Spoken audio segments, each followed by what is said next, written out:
మొదటి శతాబ్ద కాలానికి అబద్ధం ఆడటమే తప్పంటే బోధనే అబద్ధంగా మార్చేస్తే మనిషితో మనిషే అబద్ధం ఆడకూడదు అన్నాడు. అలాంటిది దేవుని మాటనే మార్చి అబద్ధంగా మాట్లాడితే దేవుడు ఊరుకుంటాడా? కానీ ఆ రోజు జరిగిందా? జరిగింది. అందుకే మీకు అప్పగింపబడిన బోధ నిమిత్తం మీరు పోరాడండి అని యూదా పత్రికలో మాట్లాడాడు.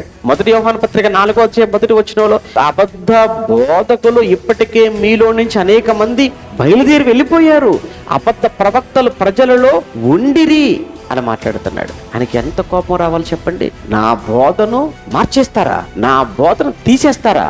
నా బోధన, నేను చెప్పిన సత్యాన్ని అసత్యానికి మార్చేస్తారా?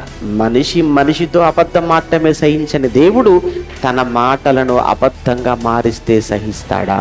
అందుకే అన్నాడు, మీలో అనేకులు బోధకులు కాకుండా జాగ్రత్త పడండి. బోధకులమైన మనకు మరి కఠినమైన తీర్పు. జాగ్రత్త, అబద్ధాలు చెప్పకండి, మోసం చేయకండి.